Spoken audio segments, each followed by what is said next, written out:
디모데후서 1장 1절 10절 함께 보셨는데요. 회복 탄력성을 가지고 있습니까? 라는 제목으로 하나님 말씀 전하겠습니다. 우리의 일상을 이렇게 살면서 우리가 항상 기쁘고 늘 즐겁고 우리의 삶의 에너지가 늘 넘쳐나면 사실 근심할 필요가 뭐 있겠습니까? 그죠? 걱정할 필요도 없겠죠. 더 이상 힘들어할 이유도 없겠죠. 실제로는 그런데 그렇지 않잖아요. 그 이유는 뭡니까? 우리의 삶에 오는 각종 스트레스들이 우리의 삶의 고민과 또 여러 가지 삶의 고통을 가중시키기 때문에 많은 사람들이 힘들어하는 거죠. 오늘도 많은 사람들이 다 힘들다라는 단어들을 공통적으로 가지고 있는 것 같습니다. 오늘 저는 회복 탄력성에 관한 이야기를 한번 시작해 보려고 하는데요. 이 회복 탄력성이란 말을 한 번씩은 여러분 다 들어보신 용어일 겁니다.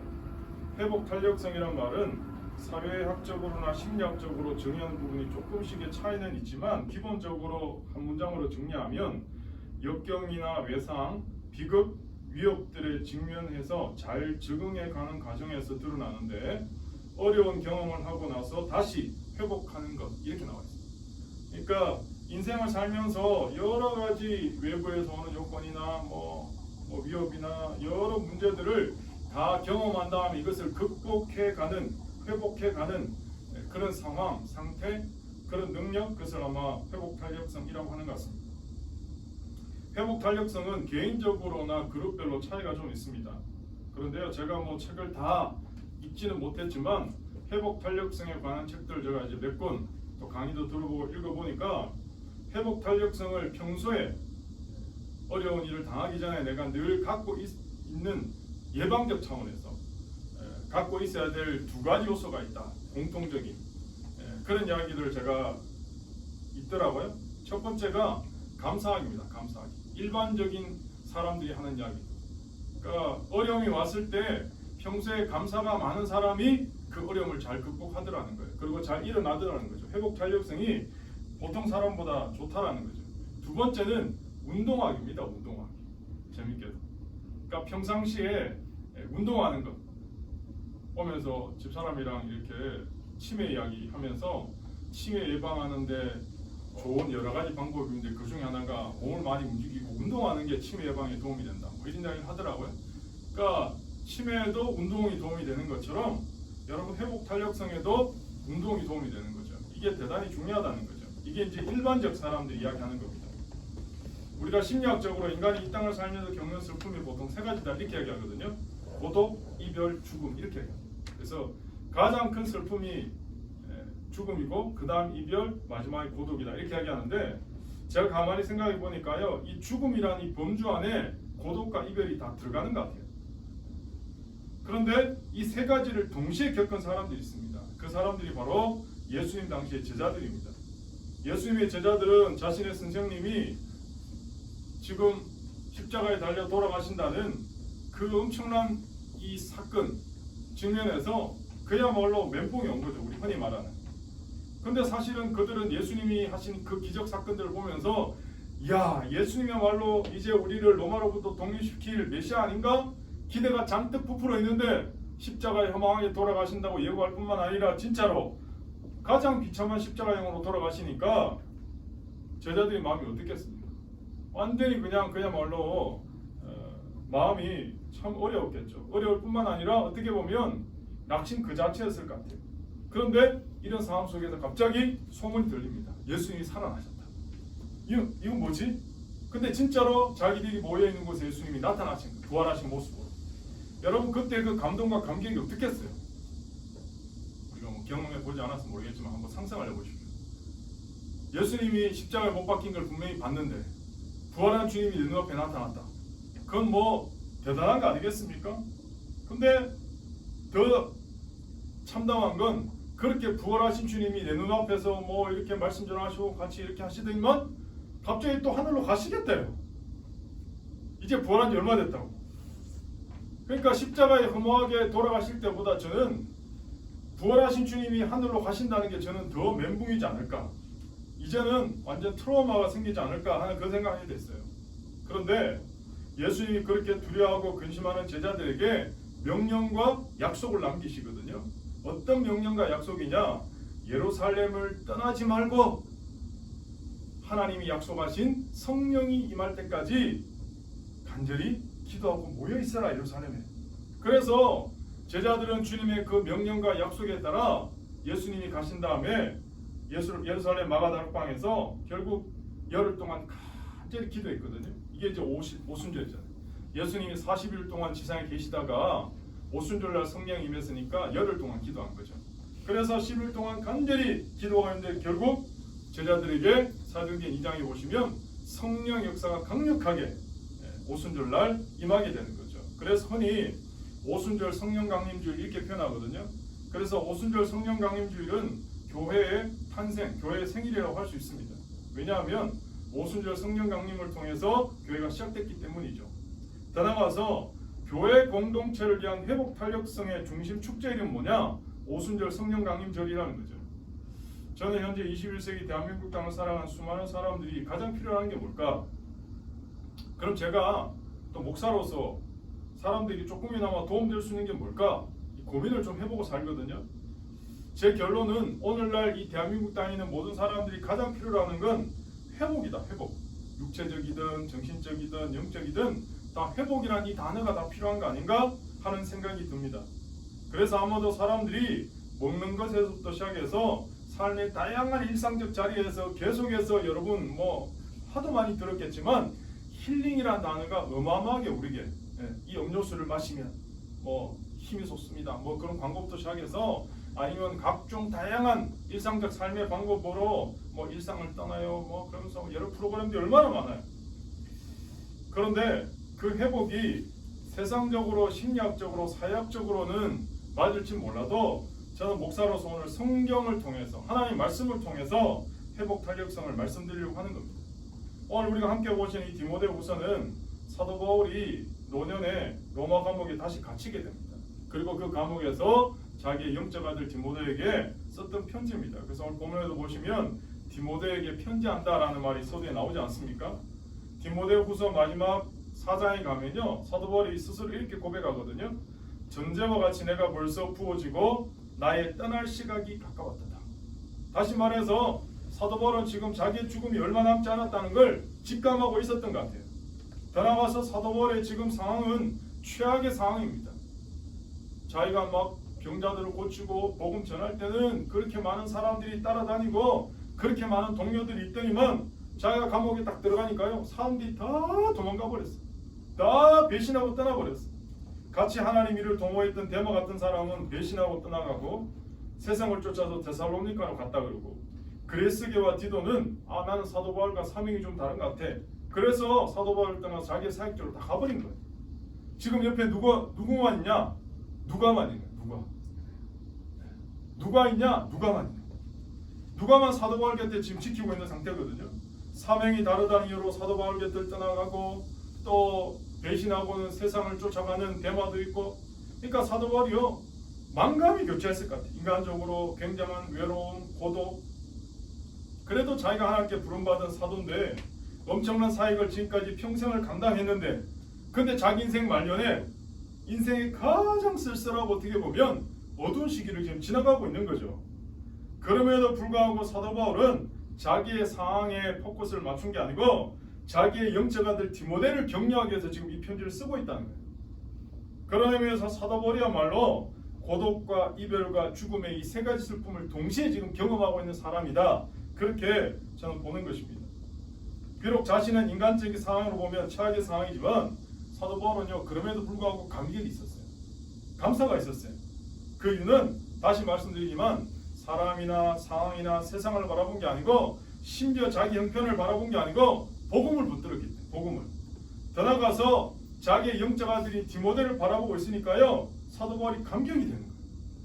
저는 성경에서 회복 탄력성의 최고인 사람 오늘 본문에 등장하는 사도 바울이라고 생각합니다. 사도 바울은 자신만 회복 탄력성을 지닌 게 아니고 자기의 영적 아들 디모데에게도 회복 탄력성을 위해서 이 편지를 지금 쓰고 있다는 거예요. 우리는 오늘 말씀을 통해 디모데를 위해서 사도 바울이 내린 이 처방전, 이 말씀을 통해 회복 탄력성의 원리를 성경적으로 찾아보고 우리도 이러한 삶의 원리로 우리의 모든 삶의 자리에 승리하실 수 있기를 먼저 축복합니다. 여러분 이 당시 디모데는요 에베소 교회를 지금 사역하고 있는 중이었거든요. 그런데 에베소 교회를 담당하는 목회자였음에도 불구하고 디모데에게 결정적인 연약한 부분들이 있었어요. 성격적으로 굉장히 소심했어요. 그리고 우유부단하고 어떤 일을 결정을 못해요. 결정장애가 있어요. 디모데에게는. 더 나아가서 육체도 너무 몸이 약했어요. 얼마나 연약했냐면 정신도 약하고 영도 약하고 몸도 약하고, 그러니까 심지어 사도 바울이 너 위장이 좀 문제가 있는 것 같은데 포도주를 좀 쓰라 라고까지 권면할 정도였어요. 하나님의 사람에게서 가장 중요한 게 여러 가지가 있지만 그 중에 하나가 열정이거든요. 열정. 하나님의 사역을 감당할 때 열정이 있어야 사역들을 감당할 수 있는데 디모데는 이런 열정도 없었습니다. 이 열정은 마치 우리가 인생을 살아가는데 우리 인생 기차가 달리게 만드는 연료와 같은 역할이 열정이거든요. 우리 인생 기차가 계속 달리려면 열정의 연료가 계속 있어야 달릴 수 있는 거죠. 그런데 악한 시대의 항상 특징 가운데 하나는 열심을 무시합니다. 물론 잘못된 열심과 균형 잡히지 못한 폐해 때문에 그럴 수도 있지만 열심 자체를 무시해서는 안 되겠죠. 그런 의미에서 여러분, 세상에서도요 열정적인 사람, 열심 있는 사람들이 막 주목받잖아요.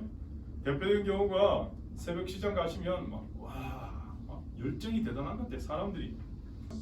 그런 의미에서 오늘 우리가 믿는 기독교는 생명에 관한 종교입니다. 생명을 살리고 생명을 회복시킨 종교가 바로 기독교입니다. 근데 여러분, 생명이 그럼 도대체 뭘까요? 워런 위어스리 같은 목사님은 생명을 이렇게 정의합니다. 생명이란 그것으로 인해서 생기가 돌게 만드는 것. 그게 생명이라.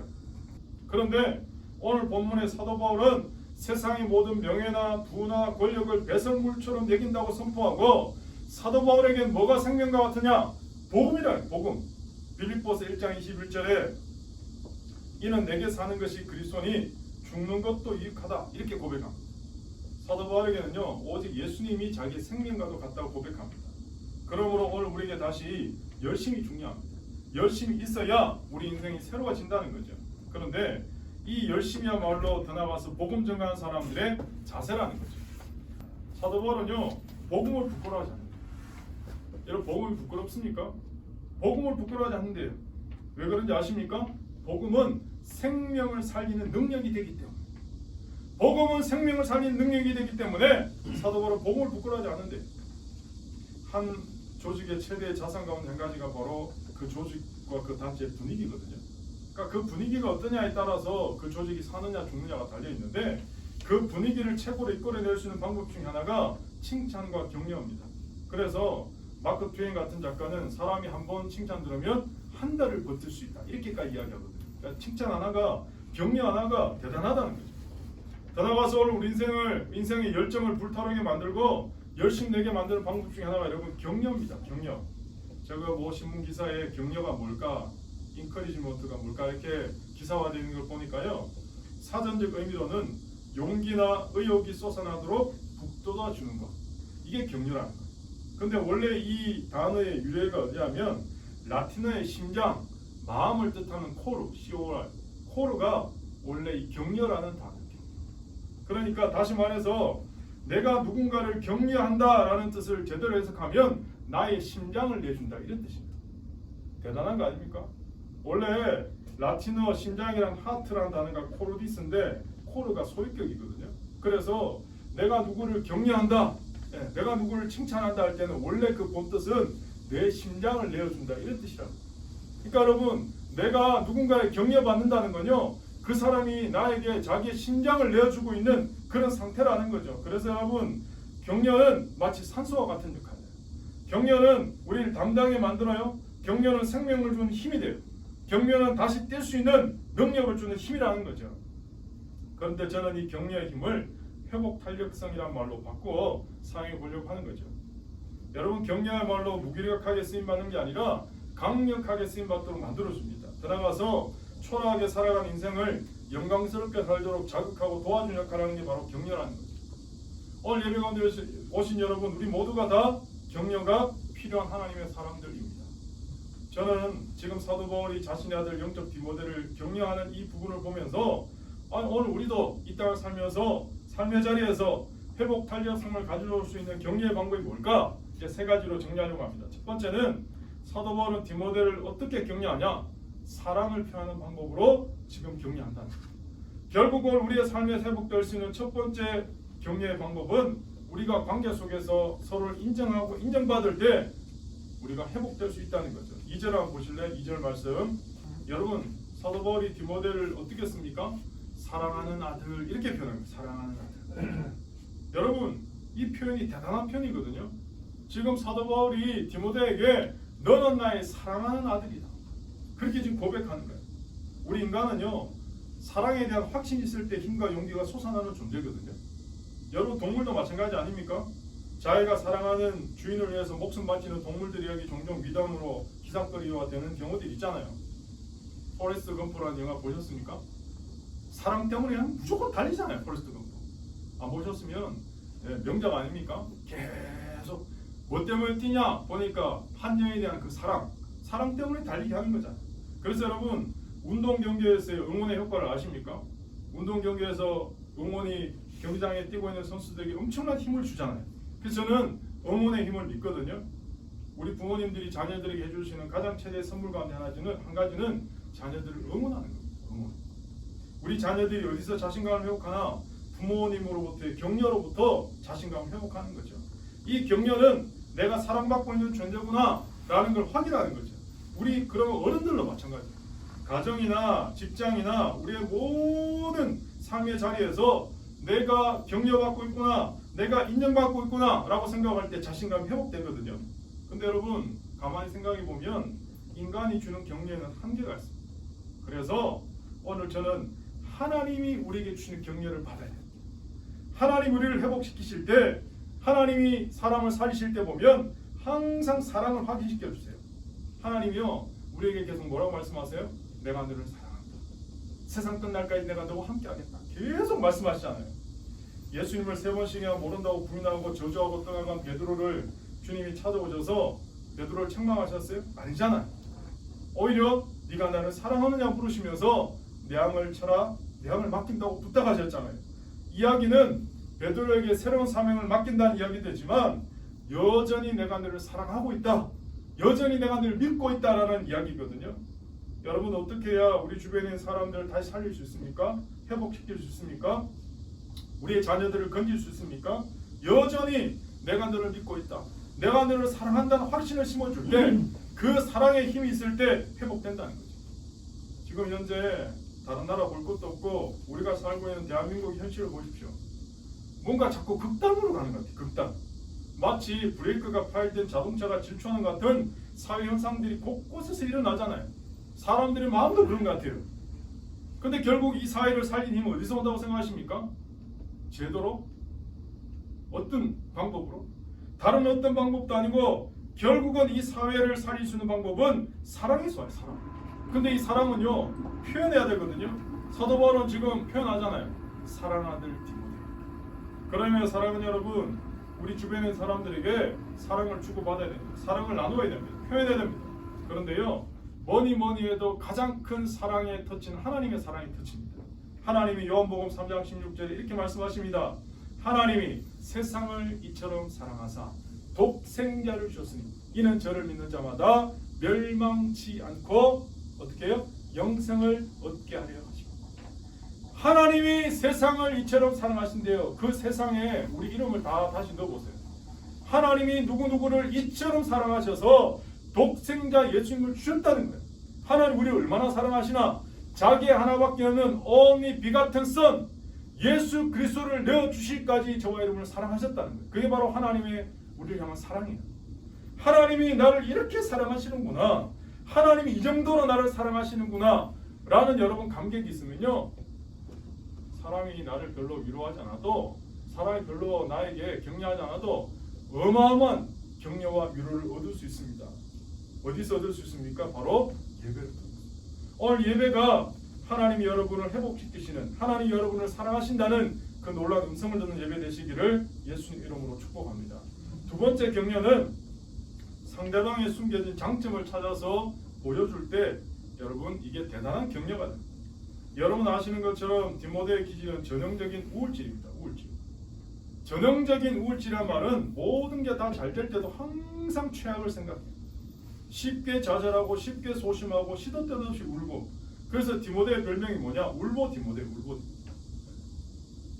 갱년기라서 눈물이 많은 게 아니고 시도 때도 없이 울어요. 그냥 마음이 너무 열해요. 그런데요, 사도 바울은요, 디모데가 그렇게 눈물이 많은 디모데를요, 사람들은 목회자가 지도자가 저렇게 맨날 눈물 흘리고 저렇게 약해서 어떻게 되나, 이렇게 사람들은 비난할 수 있는데 바울은 이걸 어떻게 표현하냐. 4절 5절 보시겠습니다. 4절 5절 본문. 여러분, 이게 무슨 뜻입니까? 지금 네가 흘리는 눈물은 약해서 흘리는 게 아니야. 너의 믿음이 진실해서 흘리는 거야.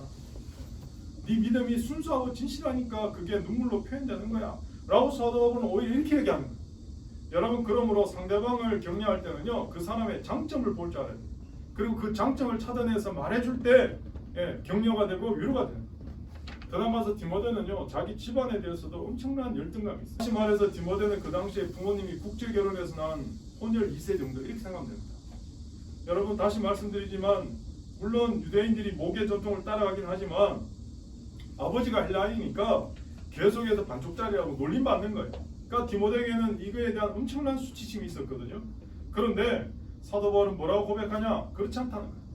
너는 바로 믿음의 가문에서 태어났고 너희 집안은 믿음의 명문 가정이고 뼈대 있는 가정이야. 더 나아가서 너는 아버지가 헬라인이기 때문에 어릴 때부터 이중 문화를 너무너무 잘 이해하고 탁월하게 사용할 수 있는 선교사적인 기질도 있어. 속뜻은 제가 풀어보니까 그렇게 사도 바울은 지금 이야기하는 거예요. 더 나아가서 야, 네 믿음이 어디서 왔냐? 너 외할머니 로이스 와, 너 엄마 유니게로부터 왔잖아. 너는 믿음의 집안이야. 지금 3대째 하나님을 섬기는 하나님의 명문 가정이야 라고 사도 바울은 이야기하는 거죠. 우리 옛말에 꿈보다 해몽이 더 중요하다 이런 말 있잖아요. 오늘 그런 의미에서 우리 주변에 있는 사람들을 격려할 때 그 사람들이 갖고 있는 장점을 보고 장점을 말해줄 줄 알아야 돼요. 존 맥스웰이라는 목사님이 실험을 해봤거든요. 격려가 우리 삶에 어느 정도 영향을 미치나. 그래서 A, B 그룹을 딱 나눠서 시험 문제 10문제를 내주고 시험을 치게 했거든요. 치게 만드니까 치게 만들고 이제 시험지를 걷어서 채점도 하지 않고 A 그룹에는 7문제나 맞췄다고 막 칭찬해주고 B 그룹에는 7개가 틀렸다고 막 비난하고 그리고 다시 똑같은 문제를 내주고 시험을 쳤거든요. 여러분, 결과가 어떻게 될 것 같아요? 7문제 맞았다고 칭찬받은 그룹이요, 훨씬 더 시험 점수가 좋게 나왔어요. 그러면서 격려가 사람에게 주는 영향이 이 정도다 라고 실험했다는 거죠. 자동차 왕으로 일컬었던 헨리 포드가 이런 고백하거든요. 나에게 있어서 최고의 친구는 내 안에 있는 것을 최상으로 이끌어주는 친구다. 오늘 우리 인생 가운데 나의 장점을 살려주고 힘과 용기를 불어넣을 수 있는 만남이 대단히 중요한데, 안 그래도 우리가 살고 있는 이 세상이 경쟁을 최고로 부추기는데 우리가 어디서 위로받겠습니까? 어디서 힘을 얻겠습니까? 관계마저도 그럼 어떻게 여러분 살 수 있겠습니까? 그런데 오늘 하나님께서 이 말씀을 통해 우리를 일으키시고 살리시고 회복시킨다. 최고의 격려는 하나님의 말씀을 통한 격려예요. 그런 의미에서 오늘 하나님 말씀을 날마다 붙드시고 승리하신 여러분 되시길 축복합니다. 마지막 세 번째는 최고의 격려. 마지막 세 번째 방법 바로 기도의 방법입니다. 기도의 방법. 3절을 다시 보십니다. 3절 바울이요, 디모데를 향해서 밤낮 중보기도 한다는 거예요. 여러분, 기도보다 더 중요한 격려는 없습니다. 우리의 신앙은 사실을 직면하게 하는 겁니다. 그리고 그 사실 앞에 기도하는 겁니다. 자꾸 사람들은요, 어떤 문제가 왔을 때 자꾸 회피하려고 그래요. 시간 끌려고 그래요. 그런데 오히려 기도하면 그 사실을 직면하고 직면한 그 사실을 하나님께 고백하는 게 바로 기도의 방법입니다. 그래서 기도는 사람을 강하게 만들어요. 더 나아가서 생명을 불어넣는 역할. 그래서 여러분, 오늘 이 최고로 경쟁 사회를 살고 있는 이때에 우리가 기도하지 않으면, 더 나아가서 우리가 품고 있는 영을 내서 기도하지 않으면 격려받을 수 없다는 거예요. 소돔과 고모라가 왜 망했습니까? 물론 타락하고 죄가 많아서 음란해서 망했다 이렇게 말할 수도 있지만 성경적으로 보면 10명의 의인이 없어서 망했잖아요. 그런데 어떤 목사님 여기다 더 해석을 덧붙여서, 아니 아브라함이 계속해서 하나님하고 그렇게 딜을 했으면 끝까지 좀 기도해서 한 명까지 좀 가지, 한 명까지. 10명에서 멈췄기 때문에 아마 분위기로 봤을 때는 하나님이 한 명까지 가도 들어주셨을 텐데 라고 이야기하면서 끝장을 보는 기도가 없었다는 거예요. 해석을 추가해서. 그러므로 사랑하는 여러분, 최고의 격려는 기도입니다. 기도. 오늘 우리에게 가장 큰 격려는 기도하겠습니다. 내가 당신을 위해서 기도합니다. 여러분, 그런 의미에서 우리 가족을 위해서 눈물로 기도해 보셨습니까? 내 눈물을 주의 병에 담으소서 라는 고백처럼 여러분, 기도는 은사를 부릴 듯하게 만들고 더 나아가서 나약한 우리의 관계들, 또 우리의 나약한 우리의 자녀들, 더 나아가서 우리 나약한 사람들을 기도를 통해서 불일 듯 일어나게 한다는 거예요. 그래서 여러분 6절에 이렇게 고백하거든요. 네, 사도 바울이요, 지금 디모데가 육신적으로 정신적으로 영적으로 너무 연약하고 너무 열정도 없는데 사도 바울이 지금 밤낮 쉬지 않고 디모데를 지금 기도한다. 기도. 사도 바울은요, 이 기도의 능력을 믿었어요. 디모데를 이렇게 밤낮 기도하면 디모데 안에 이미 안수할 때 받았던 그 은사가 다시 불일 듯 일어나고 하나님의 귀한 사역자로 쓰임 받는다 라는 걸 사도 바울은 고백하고 또 편지로 쓰잖아요. 그러므로 사랑하는 여러분, 기도의 능력을 믿으시기 바랍니다. 기도한 사람은 부정적인 스피릿이 없어요. 혹시 여러분 체질적으로 난 너무 부정적이야 라고 생각하면 기도하고 다 끊어내야 돼요. 기도하고 이겨내야 돼요. 미국의 1차, 2차 영적 대각성 운동이 여러분 건조더미 위에서 기도했던 4명의 소년으로부터 시작되는 거 아십니까? 오늘 이 기도가 미국의 1차, 2차 영적 대각성을 일으키는 놀란 시발점이 됐잖아요. 그런 의미에서 오늘 저와 여러분 딱 격려가 필요한 사람이죠. 저와 여러분 누굽니까? 하나님의 백성이라는 정체성이 있잖아요.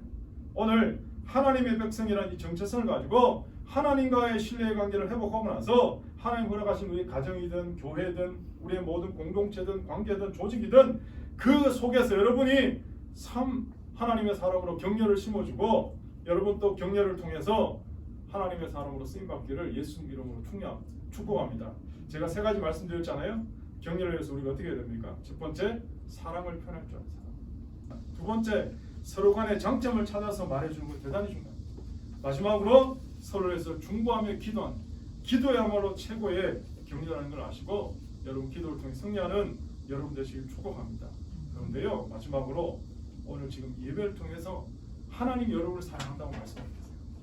하나님 말씀을 통해 여러분을 회복시키시고 이렇게 세우시길 원한다는 거예요. 그런 의미에서 하나님 허락하신 말씀을 통해서 회복 탄력성을 가지시고 날마다 하나님께 쓰임받을 뿐만 아니라 승리하시기를 예수님 이름으로 축복합니다.